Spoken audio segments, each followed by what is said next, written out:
Assalamualaikum warahmatullahi wabarakatuh. Selamat pagi dan salam sejahtera untuk kita semua.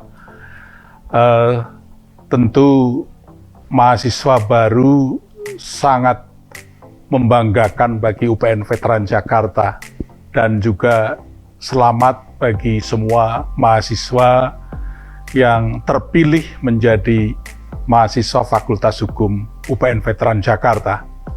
Anda termasuk orang-orang yang terpilih dan terbaik sehingga bisa masuk di Fakultas Hukum UPN Veteran Jakarta.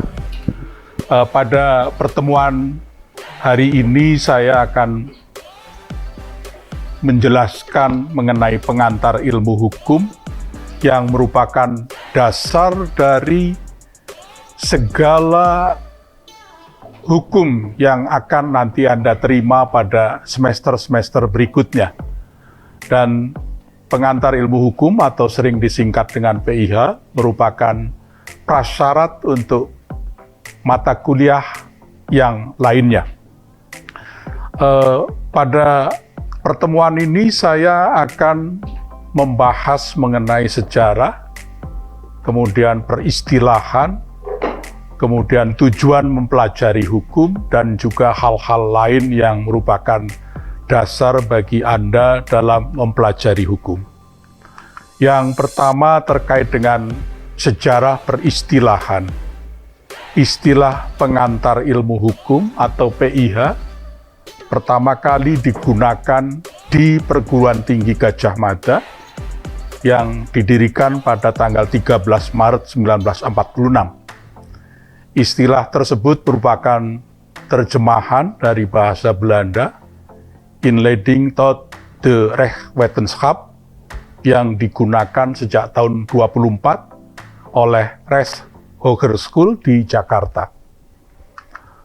Kemudian, Inleiding tot de Rechtswetenschap juga dipakai di perguruan tinggi di Belanda sejak tahun 1920, ketika istilah tersebut dimasukkan dalam Hoger Onderwijswet atau Undang-Undang Perguruan Tinggi untuk menggantikan istilah Encyclopedia der Rechtswetenschap.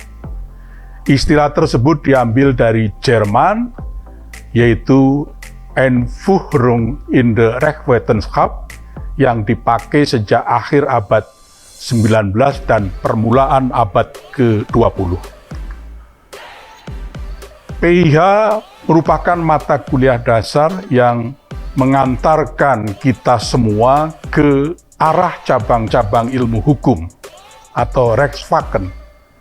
Secara formil, PIH memberikan suatu pandangan umum secara ringkas mengenai seluruh ilmu pengetahuan hukum, mengenai kedudukan ilmu hukum, di samping ilmu-ilmu yang lainnya.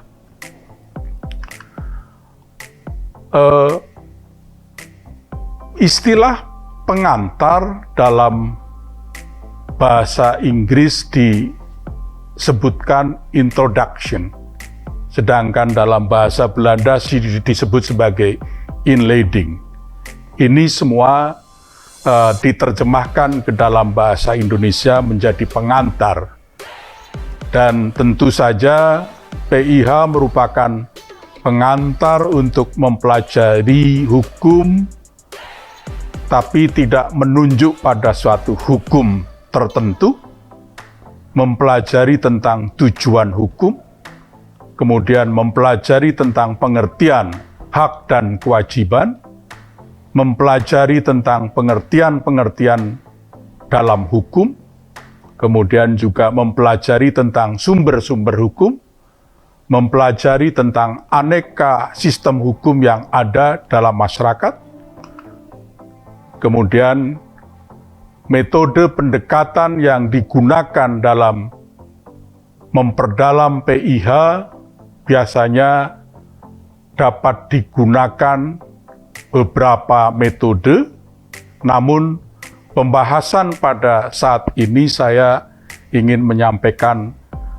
secara garis besar dalam dua aspek saja. Yang pertama sebagai norma abstrak dan sekaligus sebagai alat sosial untuk menjamin tegaknya kedamaian dalam masyarakat.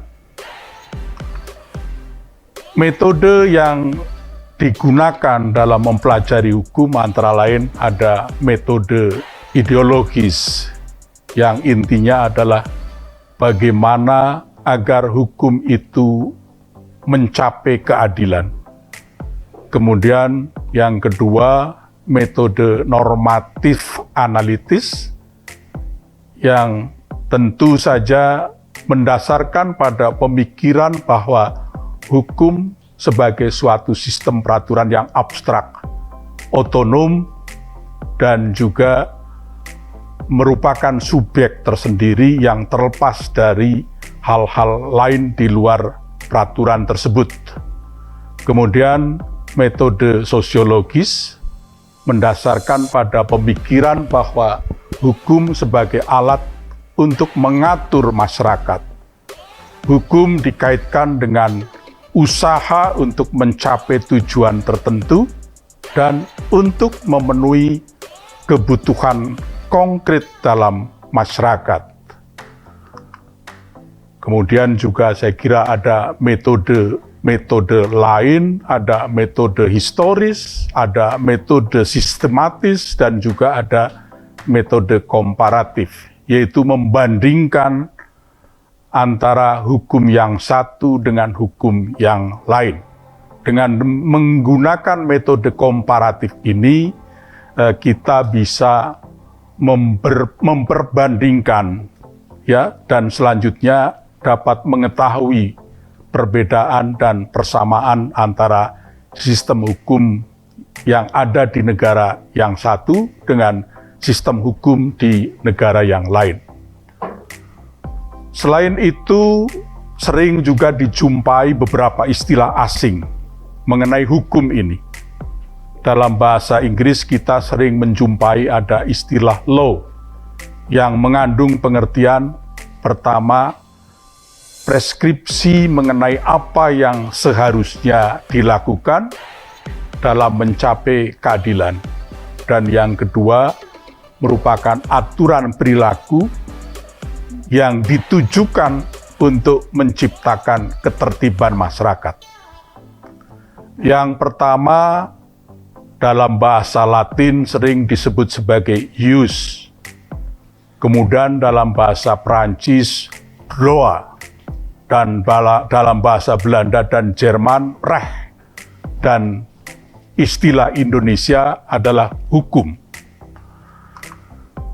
Kemudian yang kedua, yang disebut dengan lex dalam bahasa Latin, atau dalam bahasa Prancis, loi, dalam bahasa Belanda, wet, atau dalam bahasa Jerman, Gesetz, dan dalam bahasa Indonesia sering kita gunakan undang-undang.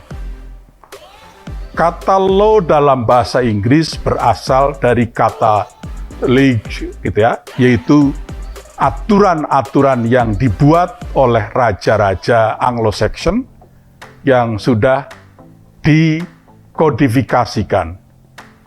Kemudian juga lege berarti dalam garis besarnya adalah lex, bukan jus. Nah, ini tentu saja ada istilah dalam bahasa Inggris yang disebut sebagai jurisprudence. Ilmu hukum dalam bahasa Inggris dikenal dengan jurisprudence, berasal dari dua kata, yaitu iuris yang artinya hukum dan prudensia yang artinya kebijakan atau pengetahuan. Ilmu hukum atau jurisprudence secara luas sebagai sesuatu yang bersifat teoritis tentang hukum dan mempunyai pengertian suatu metode kajian tentang hukum secara umum. Jurisprudence ini dikaitkan dengan filsafat hukum atau science of law. Kata science diartikan dengan ilmu pengetahuan yang empiris. Kemudian ilmu hukum dalam artian jurisprudence tidak tergolong dalam pengertian sains yang mengandung makna verifikasi empirik. Kemudian ruang lingkup ilmu hukum mencakup dan membicarakan segala hal yang berhubungan dengan hukum. Karena luasnya masalah yang dicakup oleh hukum, ada orang yang berpendapat bahwa batas-batasnya tidak bisa ditentukan. Bahkan ada orang yang mengartikan ini sebetulnya tidak benar gitu ya. Hukum tidak dapat didefinisikan.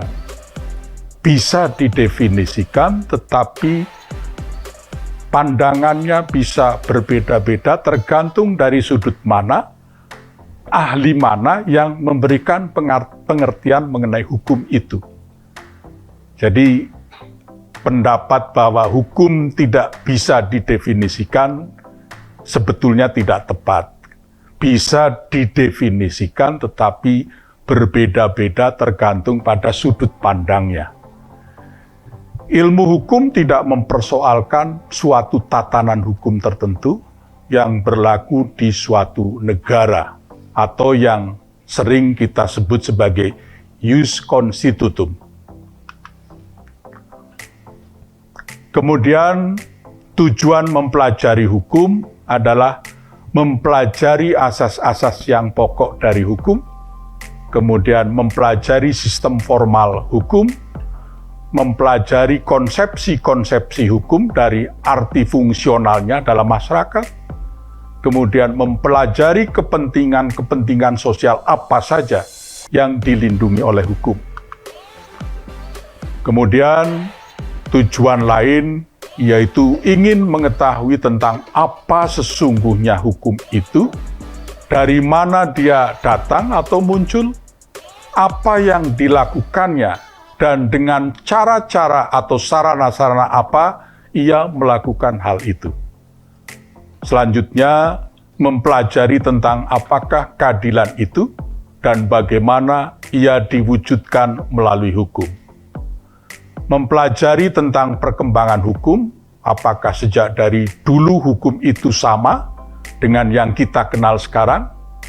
Tentu akan ada perubahan-perubahan, tergantung pada masanya.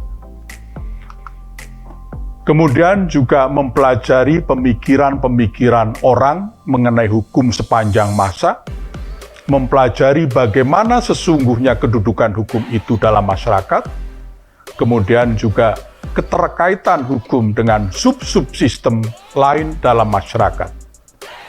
Bagaimanakah sifat-sifat atau karakteristik ilmu hukum itu? Nah, ini ada pandangan bahwa jurisprudence itu merupakan suatu disiplin yang bersifat sui generis. Ilmu hukum tidak tergolong atau bukan merupakan suatu kajian yang bersifat empirik maupun evaluatif seperti dalam filsafat. Jurisprudence bukan semata-mata studi tentang hukum, melainkan lebih dari itu, yaitu studi tentang sesuatu mengenai hukum. Ilmu hukum sebagai ilmu sui generis artinya ilmu hukum merupakan ilmu jenis sendiri. Tapi sampai sekarang kita masih berdebat. Ya, ada orang yang mempersoalkan hukum itu bukan ilmu, hanya merupakan bagian saja dari ilmu-ilmu sosial. Tetapi agak menjadi kontradiktif kalau kita melihat pada prodi hukum, ada prodi ilmu hukum. Nah, ini yang saya kira nanti perlu kita dalami begitu ya, apakah hukum merupakan ilmu atau bukan. Ya, kita tentu tidak cukup hanya menyatakan ilmu itu bukan, hukum itu ilmu atau bukan. Nah, Kemudian yang perlu saya ingin jelaskan terkait mengenai disiplin hukum. Ya, disiplin adalah sistem ajaran mengenai kenyataan atau gejala-gejala yang dihadapi. Disiplin dapat dibedakan antara lain, pertama, disiplin analitis yang menganalisis, memahami, serta menjelaskan. Dan yang kedua, disiplin preskriptif yang menentukan apakah yang seyogyanya atau seharusnya dilakukan. Sebagai sistem ajaran, disiplin hukum merupakan sistem ajaran yang pertama menentukan apakah yang seyogyanya atau seharusnya dilakukan, preskriptif, namun yang kedua, yang senyatanya dilakukan, deskriptif dalam hidup. Disiplin hukum mencakup satu, ilmu-ilmu hukum, kedua, politik hukum, dan filsafat hukum. Jadi kita sering membicarakan disiplin ilmu. Ya, nah ini kaitannya dengan disiplin hukum adalah ilmu hukum itu sendiri, politik hukum, dan filsafat hukum. Sebagai kumpulan ilmu pengetahuan, ilmu hukum mencakup ilmu tentang kaidah, kemudian ilmu tentang pengertian dalam hukum, dan yang terakhir ilmu tentang kenyataan hukum.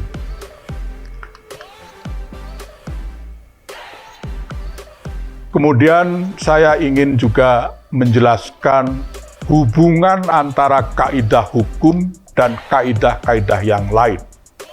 Tentu Anda dalam kehidupan sehari-hari sering mengenal ada yang disebut kaidah kepercayaan, kaidah kesusilaan, ya, kemudian kaidah aspek hidup antar pribadi terdiri dari kaidah kesopanan atau sopan santun dan kaidah hukum. Saya kira ini nanti kita akan dalami pada saat membedakan antara kaidah-kaidah hukum dengan kaidah yang lainnya. Nah, untuk yang pertama, tentu pada saat ini sangat penting saya ingin menjelaskan mengenai kaidah hukum itu. Ya, kaidah hukum melindungi lebih lanjut kepentingan manusia yang telah memperoleh perlindungan dari ketiga kaidah lainnya dan melindungi kepentingan yang belum mendapat perlindungan dari kaidah-kaidah tadi. Kaidah hukum ditujukan pada tindakan konkret, bukan untuk penyempurnaan manusia, melainkan untuk menciptakan ketertiban masyarakat. Nah, ini mungkin istilah yang sering kita sebut mengenai solen dan sein dalam hukum. Kaidah hukum merupakan ketentuan atau pedoman tentang apa yang seyogyanya atau seharusnya dilakukan. Kaidah hukum itu berisi kenyataan normatif, das Sollen, dan bukan berisi kenyataan alamiah atau peristiwa konkret, das Sein. Dalam hubungan yang penting bukanlah apa yang terjadi, tetapi apa yang seharusnya terjadi. Perbuatan korupsi itu merupakan Sein. Seharusnya atau solennya dihukum. Gitu ya. Jadi kalau Anda menjumpai suatu korupsi Sein, ya seharusnya solennya dihukum. Gitu ya, ini ya. Nah, Anda sering menjumpai koruptor dihukum. Ya, koruptor dihukum itu bukan karena akibat dari korupsi yang dilakukan, ya, tetapi koruptor harus dihukum berdasarkan undang-undang yang melarangnya. Jadi dalam hukum tidak berlaku hukum sebab akibat. Ya, ini yang kalau di dalam ilmu pastikan sebab akibat. gitu ya. Tapi dalam ilmu hukum tidak dikenal, tidak berlaku adanya hukum sebab akibat. Nah, ini ada beberapa pengertian gitu ya. Nanti bisa Anda pelajari lebih dalam gitu ya. Ada dari Utrecht gitu ya. Ini pengertian hukum yang sudah sangat lama begitu ya. Menurut Utrecht, hukum ialah himpunan peraturan-peraturan yang berisi perintah dan larangan yang mengatur tata tertib kehidupan masyarakat yang seharusnya ditaati oleh anggota masyarakat yang bersangkutan karena pelanggaran petunjuk hidup itu dapat menimbulkan tindakan dari pihak pemerintah. Nanti Anda bisa pelajari sendiri mengenai berbagai pengertian hukum itu tadi. Seperti yang tadi saya sampaikan di depan gitu ya, bahwa pengertian mengenai hukum itu bisa bermacam-macam tergantung pada sudut pandangnya. Ini pengertian dari Utrecht, nanti Anda pelajari. Kemudian juga ada pengertian hukum menurut Immanuel Kant, ya. Hukum ialah keseluruhan syarat-syarat yang dengan ini kehendak bebas dari orang yang satu dapat menyesuaikan diri dengan kehendak bebas dari orang lain menuruti peraturan hukum tentang kemerdekaan. Juga ada pendapat dari ahli hukum Indonesia, Prof. Muchtar Kusumaatmadja, mungkin Anda sangat mengenal, dan ini merupakan ahli Indonesia yang namanya mendunia, gitu ya. Ini mantan Menteri Kehakiman dulu, kemudian juga mantan Menteri Luar Negeri dan guru besar dari Unpad. Ya, hukum ialah keseluruhan kaidah-kaidah serta asas-asas yang mengatur pergaulan hidup dalam masyarakat dan bertujuan memelihara ketertiban serta meliputi lembaga-lembaga dan proses guna mewujudkan berlakunya kaidah sebagai kenyataan dalam masyarakat. Saya akan lewati saja beberapa pengertian hukum yang sudah saya siapkan. Nanti Anda bisa melihatnya di literatur hukum yang bisa Anda pelajari. Ya.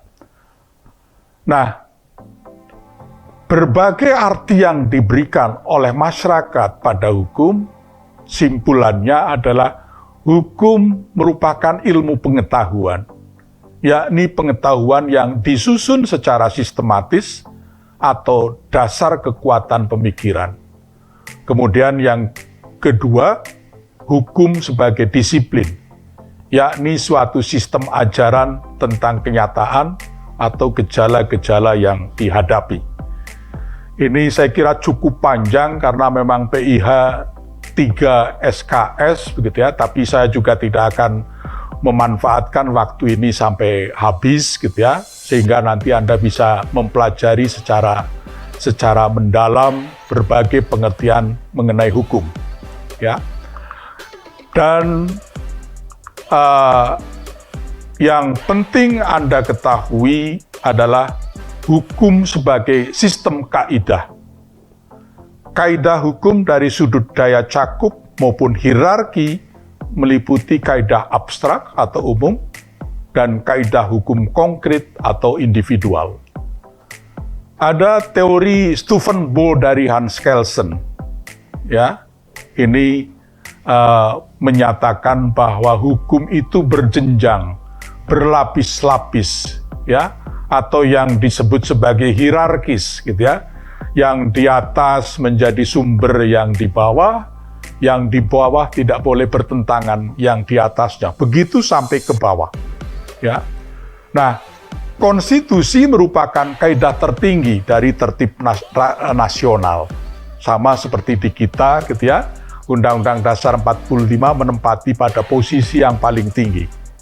Ya, sahnya konstitusi itu bukan didasarkan pada suatu kaidah hukum positif, akan tetapi didasarkan pada suatu kaidah yang dirumuskan oleh pemikiran yuridis yang merupakan suatu kaidah dasar yang hipotetis. Ya.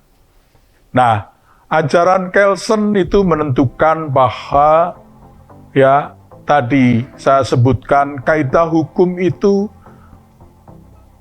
ada hierarkisnya, ya, susunan kaidah-kaidah hukum yang disederhanakan dari tingkat terbawah ke atas adalah kaidah-kaidah individual dari badan-badan pelaksana hukum, terutama pengadilan, kemudian kaidah-kaidah umum di dalam undang-undang atau hukum kebiasaan, kemudian kaidah-kaidah konstitusi. Nah, ini juga mungkin Anda sering mendengar ya, ada istilah ius constitutum dan ius constituendum. Ius constitutum itu artinya hukum yang berlaku saat ini atau hukum yang telah ditetapkan, hukum positif. Ya. Jadi kalau Anda membaca KUHP gitu ya, Kitab Undang-Undang Hukum Pidana, selama belum diganti dengan yang baru, maka KUHP merupakan ius constitutum, hukum positifnya. Ya, sedangkan ius constituendum berarti hukum yang dicita-citakan atau yang diangan-angan ya di masa mendatang. Jadi kalau tadi saya katakan sekarang masih berlaku KUHP peninggalan kolonial ya, dan nanti yang sekarang masih menjadi rancangan ius constituendum, bisa yang ius constituendum itu berubah menjadi ius constitutum.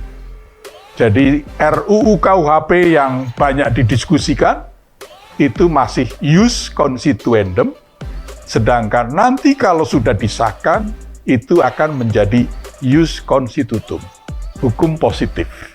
Ya, ini penting bagi Anda semua yang akan mempelajari hukum, gitu ya. Ini ya. Arti lain, ya, ius constitutum merupakan hukum yang dibentuk dan berlaku dalam suatu masyarakat, negara pada suatu saat. Ya, ya, ius constitutum adalah hukum positif. Sedangkan ius constituendum adalah hukum yang dicita-citakan dalam pergaulan hidup negara, tetapi belum dibentuk menjadi undang-undang atau ketentuan lainnya.